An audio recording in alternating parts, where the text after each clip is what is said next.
Assalamualaikum warahmatullahi wabarakatuh.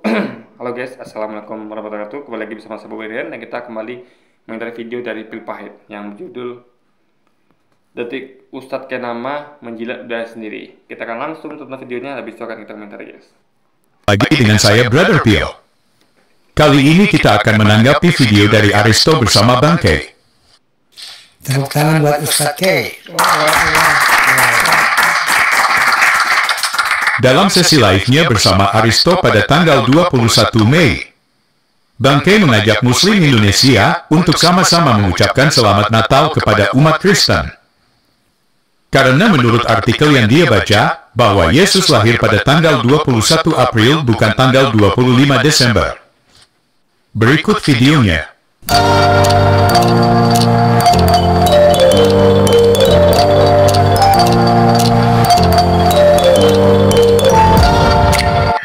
November, Clement dari Alexandria mengatakan bahwa kelahiran Yesus dalam kurung Natal terjadi pada tanggal 21 April.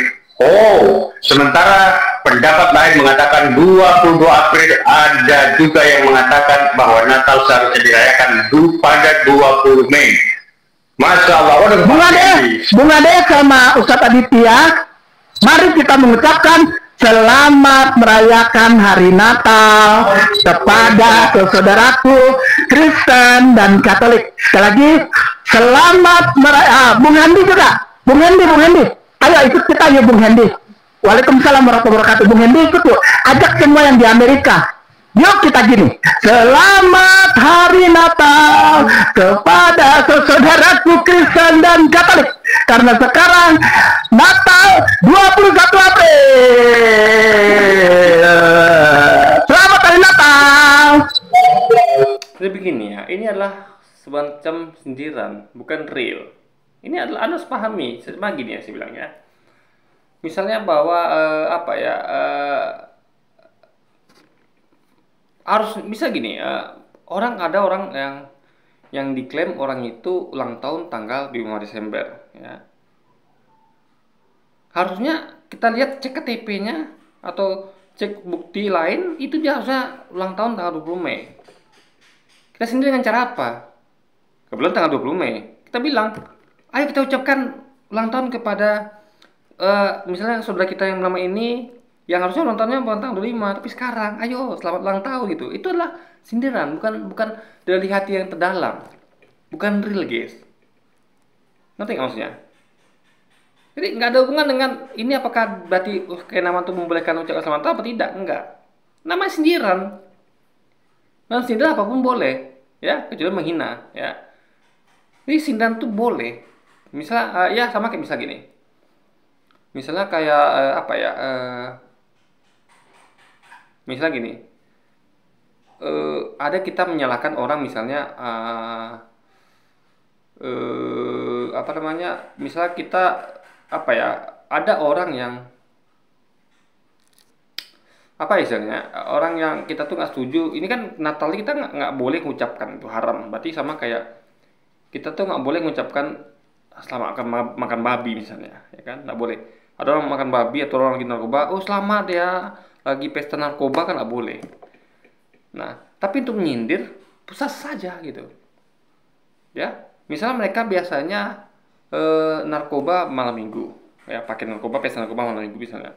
Nah, di malam Rabu mereka ngakunya malam minggu, tapi ternyata ketahuan mereka melakukan pesta itu bukan malam minggu tapi malam Jumat misalnya.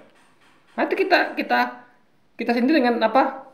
Ini malam Jumat nih. Kita tahu loh, main ketahuan mereka nih pestanya malam Jumat. Berarti sekarang mereka lagi pesta nih. Ayo kita ucapkan yuk selamat pesta narkoba gitu. Bukan berarti kita membolehkan mengucapkan itu. Itu hanya sindiran. Itu betul sindiran. Yang itu dipahami oleh Pil Pahit. Dan dia tidak mengucapkan itu kayak nama nih tanggal 25 Desember. Sesuai dengan keyakinan dari dogmanya Pil Pahit. Jadi yang dia sampaikan ini bukan sesuai dengan dogma Pil Pahit. Akan masalah kalau Kainama menyampaikan di tanggal 2 Desember, Selamat Natal ya, tanggal 2 Desember. Tapi dia di luar jalur, dalam bentuk sindiran. Ini adalah dua hal yang berbeda. Di Pil Pahit itu mungkin dia terlalu polos, nggak ngerti hal beginian dia. Nggak ngerti, dia nggak mengerti apa itu sindiran, bentuk itu sindiran, dan kenapa orang melakukannya. Dia malah menganggap itu serius, guys. Oh, kenapa berarti membolehkan kita mengucapkan selamat Natal? Enggak, dia mengucapkan Natalnya bukan tanggal 20 Desember, tapi tanggal 20 Mei. Itu bentuk sindiran, gitu loh. Masa gitu aja nggak paham gitu kan? Jangan lupa ucapkan selamat hari Natal. Sekarang hari Natal nih. Kalau memang kamu muslimah yang baik di Republik Indonesia, ayo kita sama-sama gini. Selamat hari Natal. Kain nama dia sedang menyindir juga umat muslimin dan muslimat yang merasa baik hati karena udah mengucapkan selamat Natal. Paham ya?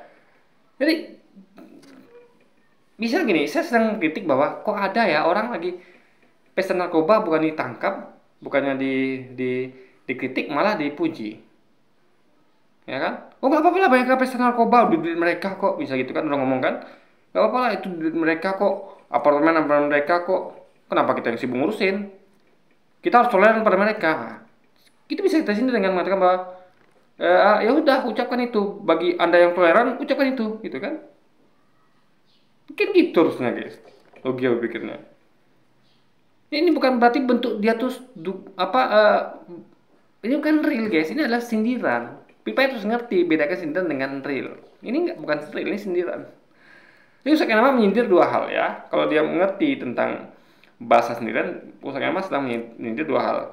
Pertama, salahnya dogma Kristen yang meyakini Yesus itu lahir tanggal 20 Desember, karena fakta lain dia sampaikan di sini, Yesus harusnya lahir sekitar, pendapat lain mengatakan bahwa Yesus lahir sekitar tanggal 20 April 20 Mei. Juga menyindir umat Islam dan muslimin dan muslimat yang mengaku toleran baik dengan mengucapkan selamat Natal.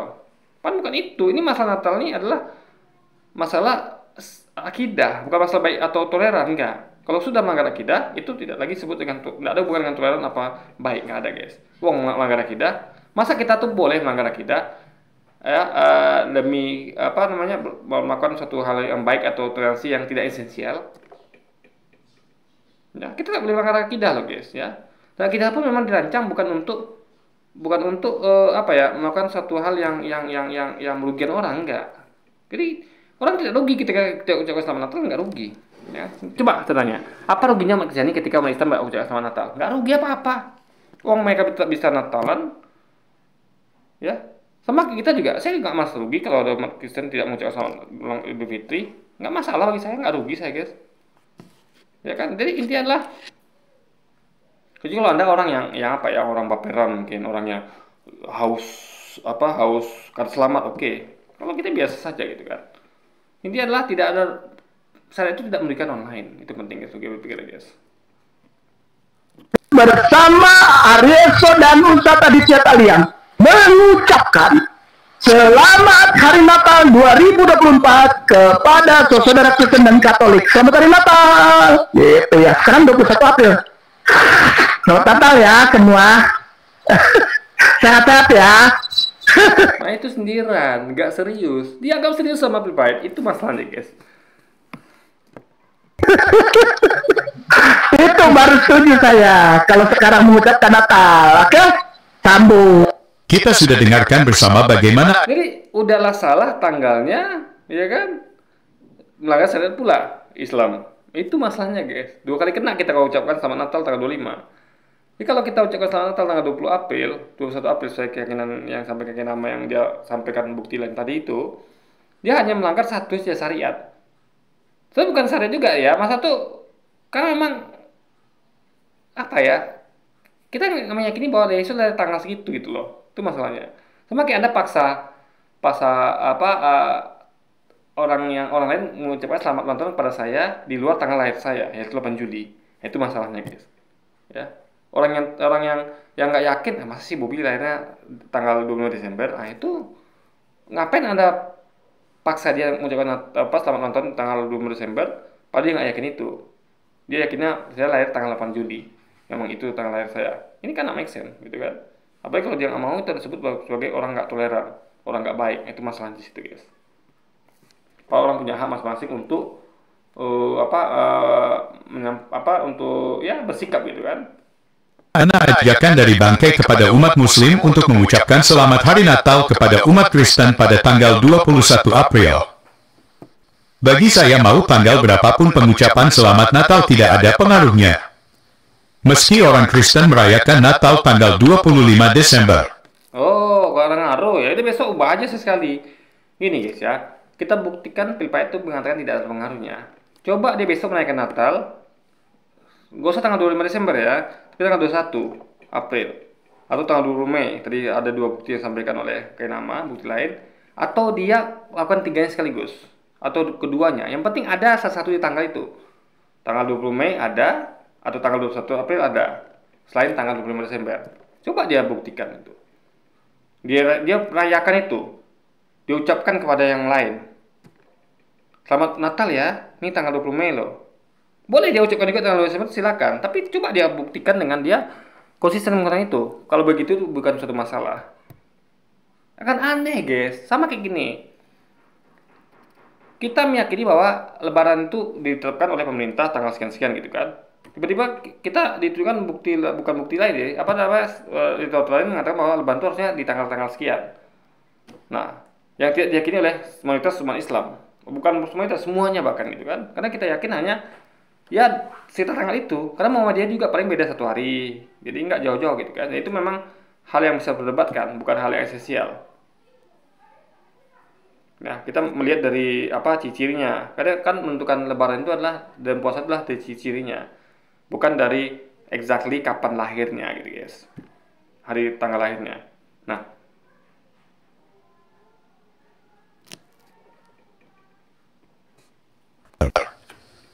faktanya, banyak juga orang Kristen merayakan Natal sebelum dan bahkan sesudah tanggal 25 Desember. Poinnya bukan pada tanggal. begini ya. Mereka merayakan Natal di luar tanggal itu, bukan mereka tuh meyakini bahwa Yesus lahir tanggal itu masalahnya guys. Beda ya. Misal gini ya, contoh. Misalnya anak saya, misalnya ada anak orang yang lahir ya, misalnya tanggal apa ulang tahunnya hari Jumat. Tapi orang tuanya kerja. Sehingga ditunda, dirayakan hari Minggu. Apakah mereka percaya bahwa lahir sebenarnya hari Minggu? Kan tidak. Mereka percaya hari ulang tahunnya hari Jumat, cuma ditunda ke hari Minggu. Atau dipercepat karena satu lain hal. Paham ya?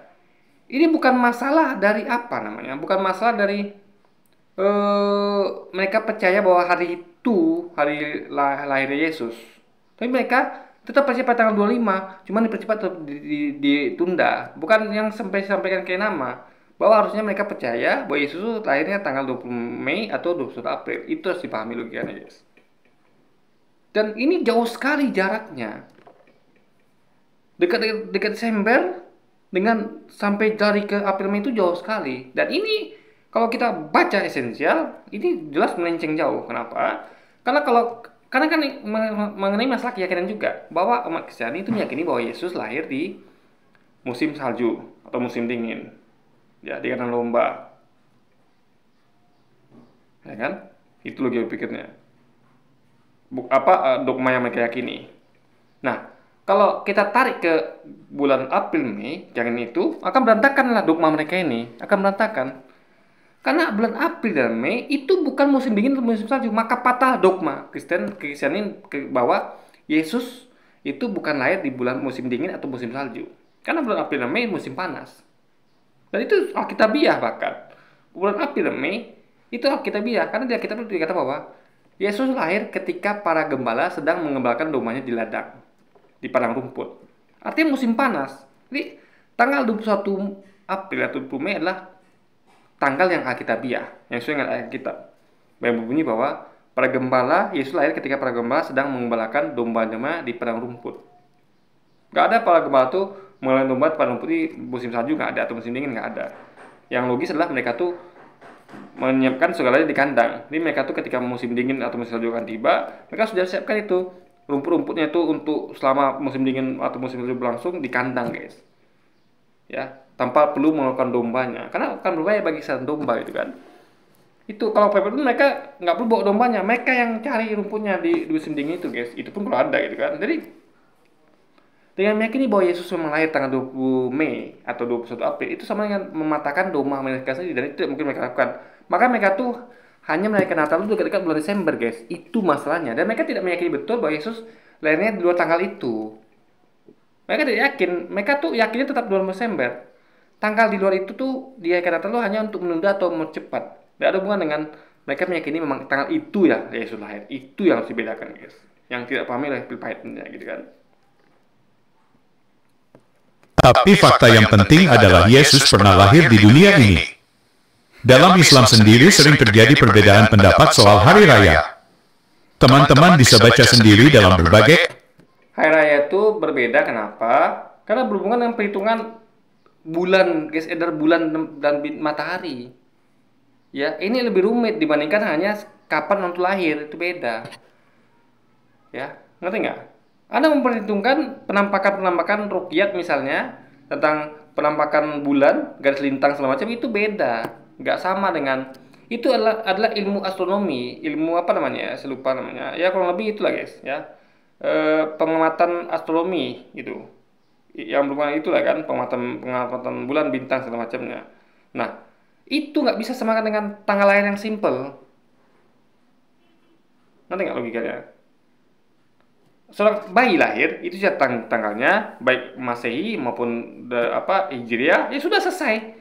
Itu seumur hidup tuh itu yang berlaku terus. Tapi untuk penentuan kapan hari raya, kapan puasa itu tergantung penampakan bulan, tergantung peredaran garis-garis lintang apa segala macam, guys. Ini dua hal yang berbeda gitu. Masa membedakan antara tanggal lahir dengan penentuan hari raya? Nggak bisa ini kan. Jadi dia harus paham kenapa tiap hari raya tuh selalu diadakan pengamatan terhadap posisi bulan, matahari dan segala macam bumi.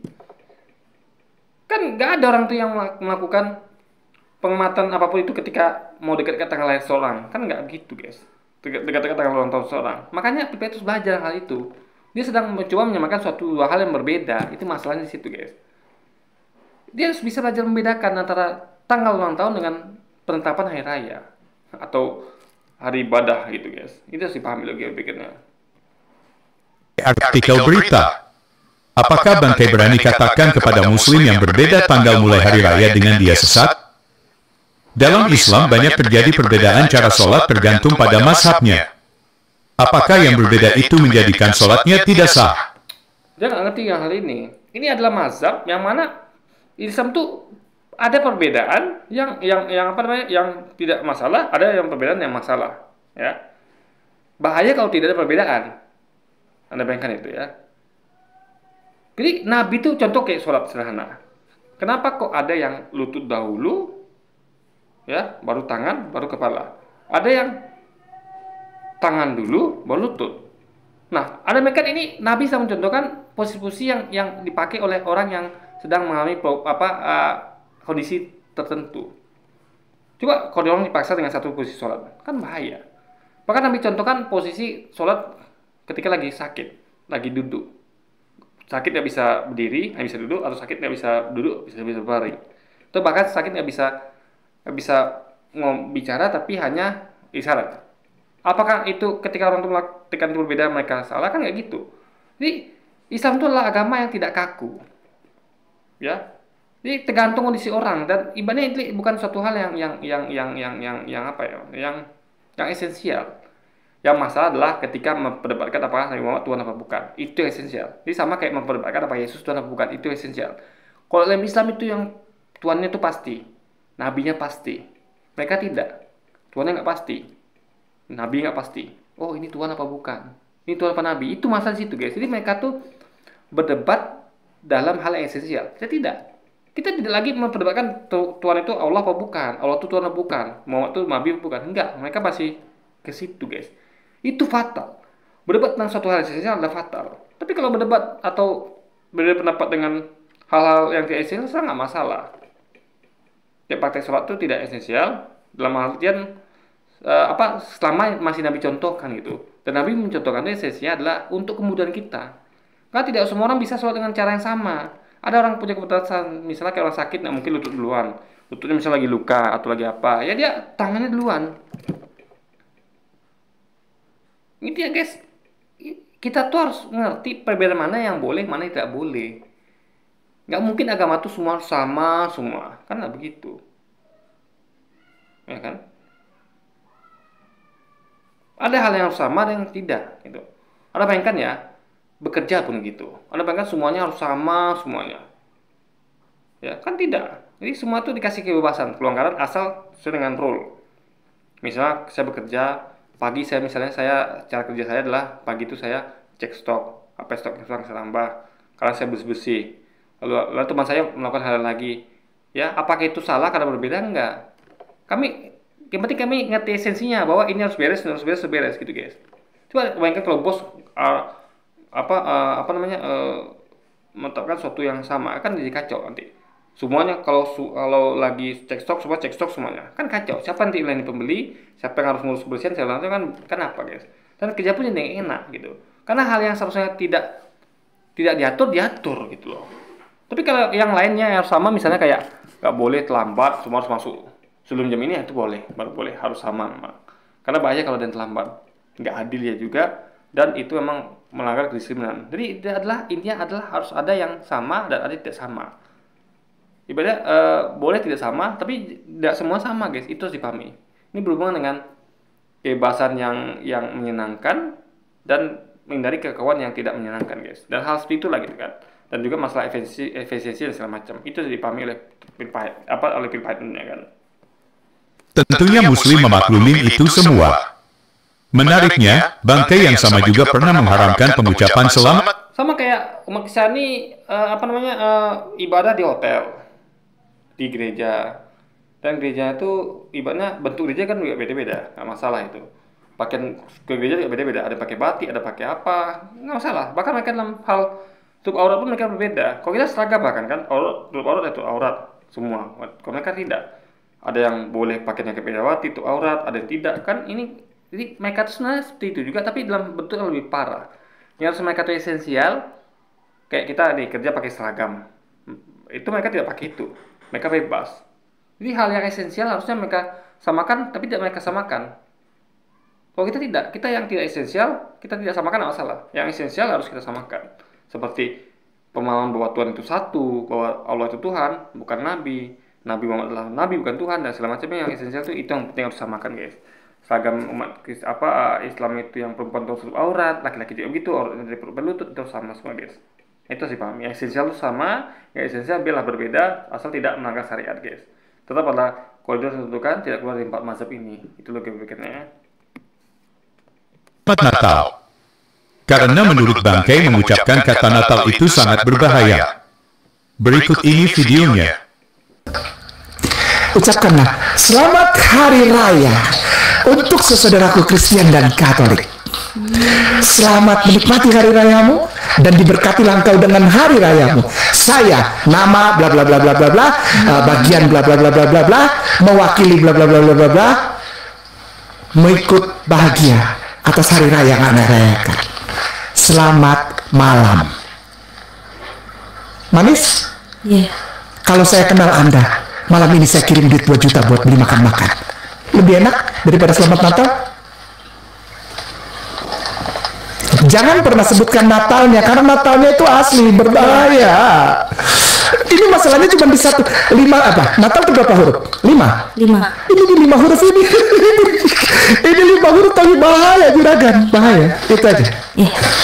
Kalau memang kamu muslimah yang baik di Republik Indonesia, Jadi bagi kita sama muslim ya, yang tentu ini ada pendapat juga, tapi kalau saya meyakini memang haram mengucapkan selamat Natal. Kenapa? Karena ketika mengucapkan selamat Natal berarti kita tuh berarti kita tuh mengiyakan kepercayaan mereka yang meyakini bahwa Yesus selama lahir tanggal 2 Desember, dan 2 Desember itu adalah kelahiran Tuhan Yesus, bukan lagi Nabi Yesus guys. Itu masalahnya. Berarti kita sedang mengiyakan keyakinan mereka. Kalau mereka sedang bersukacita ya nggak masalah. Misalnya mereka gunakan hari raya itu untuk bersukacita ya silakan. Itu kita boleh ucapkan selamat hari raya gitu kan. Yang penting jangan berhubungan dengan keyakinan mereka. Karena hari raya itu adalah ya hari bersenang-senang, hari gembira, silakan. Selamat bergembira ya, sama seperti bilang gitu. Bukan kita tuh berhubungan dengan keyakinan, enggak. Nabi Natal adalah berhubungan dengan keyakinan. Itu jadi masalah jangan masuk pada hal yang berhubungan dengan keyakinan. Tapi kalau masalah kesukacitaan, masalah perayaan, atau yang senang-senang itu silakan lah. Gitu guys. Itu poinnya ya yang harus dipahami. ayo kita sama-sama gini. Selamat Hari Natal. Jangan pernah sebutkan Natalnya, karena Natalnya itu asli, berbahaya.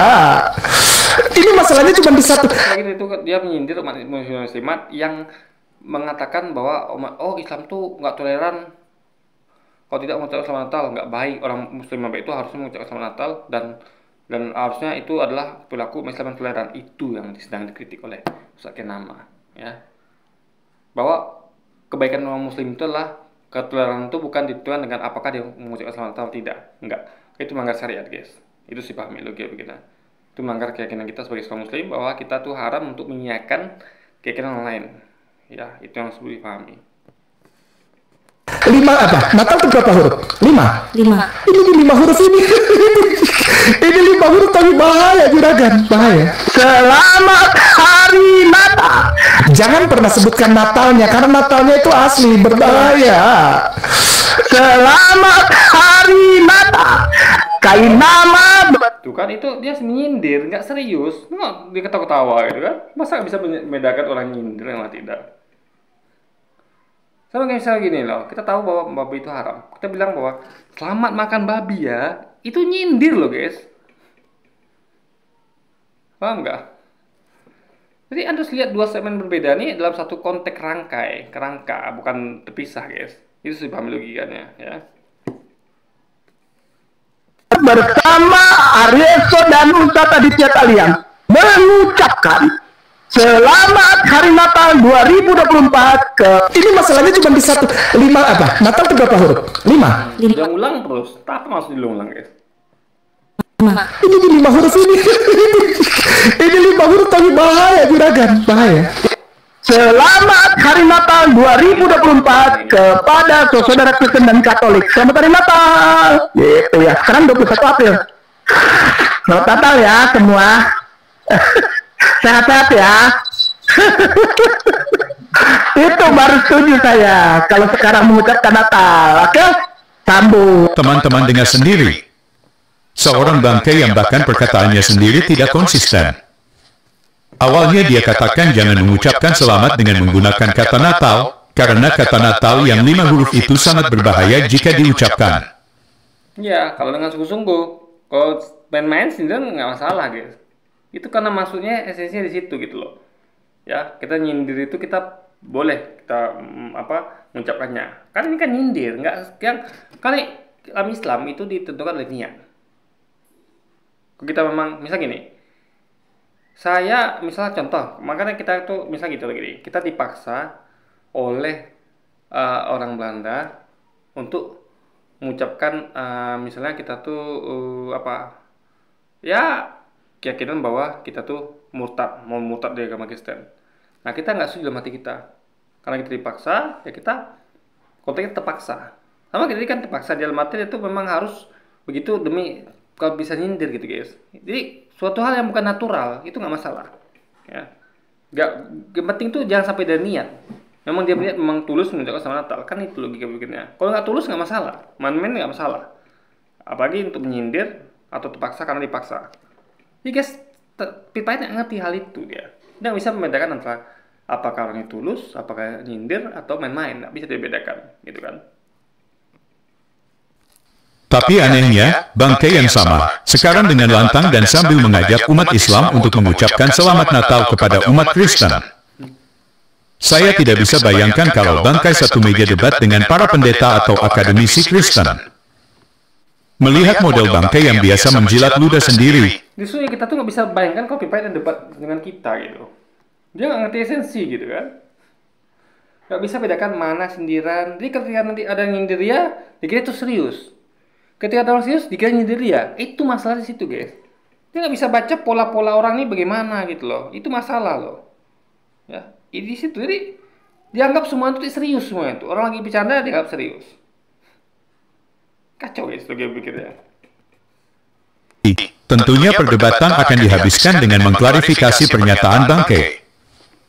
Karena pernyataan awal akan bertentangan dengan pernyataan berikutnya. Gantinya berdebat sesuai topik. Jadi, orang nggak perlu penjelasan, klarifikasi, kalau yang udah paham. Kalau Pilpai ini nggak paham ya kita kasih penjelasan. Kayak saya ini sedang mengklarifikasi atau memberikan penjelasan, karena Pilpai nggak paham. Makanya bukan masalah pada itunya, tapi Anda paham apa tidak? Itu masalahnya guys. Jadi Anda tuh harusnya paham apa diri Anda. Pahamilah simpel ini, bahwa ini adalah suatu sindiran main-main dan bukan serius. Itu guys ya. Masa Anda tuh mau kondisi ini terus nggak paham gitu kan?